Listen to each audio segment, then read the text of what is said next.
এই পর্যায়ে আপনাদের মাঝে বক্তব্য নিয়ে আসছেন শাইখুল হাদিস মাওলানা মাজেদুর রহমান। রাহমাতুল্লাহি ওয়া বারাকাতুহু। তো উস্তাদজি জনাব কারি সেলিম সাহেব আমাকে বলেছেন যে হজ উমরা করার পর করণীয় কি, এই ব্যাপারটা সবার সামনে একটু উপস্থাপন করা। আল্লাহ রাব্বুল আলামিন বলেছেন সেই দিনের কথা যেদিন কোনো সম্পদ, সন্তান সন্ততি কোনোটাই কাজে আসবে না, এবং সেদিন শুধুমাত্র কাজে আসবে কলবে সালিম, অর্থাৎ পরিচ্ছন্ন অন্তর। আল্লাহ রাসূল সাল্লাল্লাহু আলাইহি ওয়াসাল্লাম একবার সাহাবা ইকরামকে লক্ষ্য করে জিজ্ঞাসা করেছেন, মুসলিম শরীফে এসেছে হাদিসটি, আতাদরুনা মানিল মুফলিস, তোমরা কি জানো সবচেয়ে দরিদ্র রিক্ত হস্ত কে? তো সাহাবা ইকরাম স্বাভাবিকভাবে উত্তর দিলেন, আল মুফলিসু ফিনা মান লা দিরহাম লাহু ওয়া লা দিনার, আমাদের মধ্যে সবচেয়ে দরিদ্র রিক্ত হস্ত হচ্ছে ওই ব্যক্তি যার কাছে কোনো টাকা পয়সা নেই, দিনার দিরহাম নেই।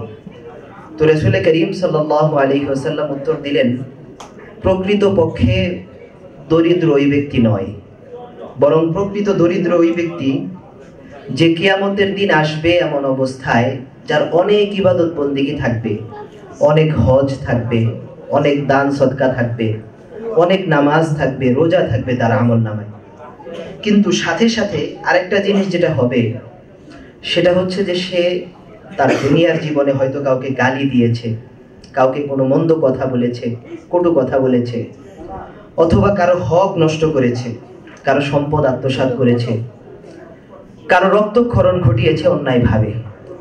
তো কিয়ামতের ময়দানে কি হবে? কিয়ামতের ময়দানে ওই সমস্ত লোকরা যাদের হক নষ্ট করা হয়েছে তারা আল্লাহ রাব্বুল আলামিনের কাছে ওই ব্যক্তির নামে বিচার নিয়ে আসবে।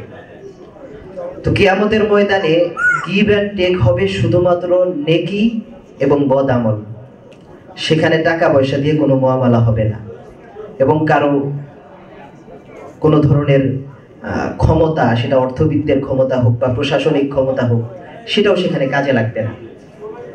তো ওই অবস্থায় ওই যে ব্যক্তি অনেক ইবাদত বন্দেগী, অনেক আমল নিয়ে এসেছে, তাকে যখন তারা জেরা করবে যে সে তো আমাকে অন্যায়ভাবে আঘাত করেছিল, অন্যায়ভাবে আমাকে কটু কথা বলেছিল, আল্লাহ রাব্বুল আলামিন বলবেন যে তোমার নেক আমল তাকে দিয়ে দাও। এইভাবে যত হকদার সামনে আসবে সবার নেক আমল, সবাইকে নেক আমল দিতে দিতে এই যে লোক অনেক ইবাদত বন্দেগী, দান সদকা, যাকাত, সালাত, সিয়াম নিয়ে কিয়ামতের ময়দানে উঠেছিল, তার সমস্ত নেক আমল শেষ হয়ে যাবে।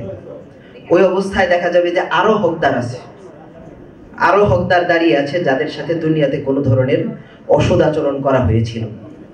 তখন আল্লাহ রাব্বুল আলামিন বলবেন যে এখন যেহেতু তোমার কাছে আর কোনো নেক আমল নেই, তো তুমি কি করো, তাদের বদ আমল, তাদের যে গুনাহ সেগুলো তোমার ঘাড়ে নিয়ে নাও।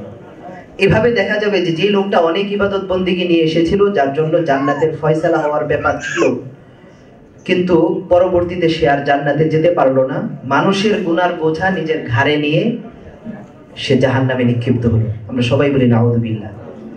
তো বিষয়টা হচ্ছে একটা আয়াত এবং একটা হাদিস বলে আমি যেই বিষয়টাকে আপনাদের সামনে উপস্থাপন করতে চাচ্ছি সেটা হচ্ছে যে হজ, উমরা, কাবা শরীফের জিয়ারত, আল্লাহ রাসূল সাল্লাল্লাহু আলাইহি ওয়াসাল্লামের জিয়ারত, এগুলো আমরা করি মূলত আখিরাতের উদ্দেশ্যে, আখিরাতে মুক্তি পাওয়ার উদ্দেশ্যে, এবং এগুলোর মাধ্যমে আমাদের গুনাহ মাফ হয়, জিন্দেগি পরিশুদ্ধ হয়, অন্তর পরিশুদ্ধ হয়। তো পরবর্তীতে সেখান থেকে আসার পর আমাদের করণীয় হচ্ছে আমরা এমন কোনো কাজ করব না যাতে সেই নেক আমলগুলো নষ্ট হয়ে যায়। হাদিসে পাকের ভিতরে আল্লাহ রাসূল যেভাবে বলেছেন যে আমি যদি কারো সাথে দুর্ব্যবহার করি, অন্যায়ভাবে কাউকে একটা কটু কথা বলি, কাউকে একটা গালি দেই, অথবা আমার পেশি শক্তি খাটিয়ে আমি কারো উপরে কোনো চাপ প্রয়োগ করি, কিয়ামতের ময়দানে ওই লোকটা দাঁড়াবে আমার নেক আমলটা নিয়ে নেওয়ার জন্য। এজন্য আমরা যারা আল্লাহর ঘর জিয়ারত করে এসেছি, আমাদের প্রত্যেকের কর্তব্য হবে যে আমার দ্বারা যেন যতদিন পর্যন্ত আমি জীবিত আছি, আমার দ্বারা যেন কখনোই বান্দার কোনো হক নষ্ট না হয়, কোনো একজন আল্লাহর বান্দা যেন আমার মাধ্যমে কষ্ট না পায়, আমি যেন কারো কোনো জায়গায় কোনো ধরনের ক্ষতির কারণ না হয়ে দাঁড়াই, আমার কারণে যেন একজন মানুষ বিপদগ্রস্ত না হয়, বরং এটা হতে পারে যে আমি মানুষের উপকার করব। আমি যেভাবে আল্লাহ রসুল সাল্লাল্লাহু আলাইহি ওয়াসাল্লামের ওই জায়গাগুলো দেখে এসেছি, যেই জায়গাগুলোতে আল্লাহ রসুল সাল্লাল্লাহু আলাইহি ওয়াসাল্লাম মানুষের উপকারের জন্য দাঁড়িয়েছেন। কুনতুম খায়রা উম্মাতিন উখরিজাত লিন-নাস, তোমরা সর্বশ্রেষ্ঠ উম্মত, তোমাদেরকে পাঠানো হয়েছে মানুষের উপকারের জন্য। তো আমি ওই কাজটা করব যে আমার দ্বারা যেন একজন মানুষ উপকৃত হয়, আমার দ্বারা আমার কোনো ভাই যেন কখনোই ক্ষতিগ্রস্ত না হয়। সেটা হতে পারে আমার কথার দ্বারা, আমার কাজের দ্বারা, আমার কোনো আচরণের দ্বারা। এভাবে আমরা প্রত্যেকেই আলহামদুলিল্লাহ শিক্ষিত মানুষ, আমরা বুঝি আমাদের সমাজে চলতে গেলে আমরা এগুলো যাচাই বাছাই করে আমরা কথা বলবো।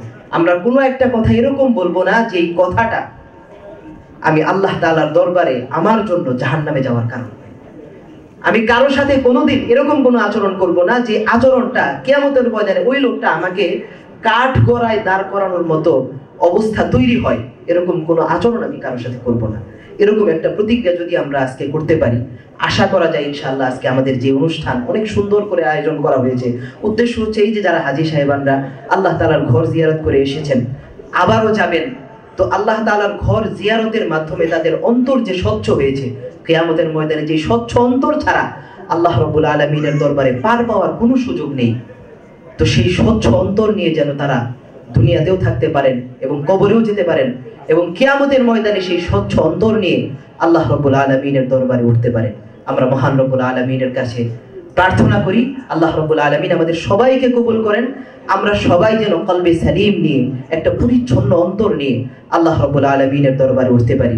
রব্বুল আলামিন আমাদের সবাইকে কবুল করেন। ওয়া মা আলাইনা ইল্লাল বালাগ। আসসালামু আলাইকুম ওয়া রাহমাতুল্লাহি ওয়া বারাকাতুহু।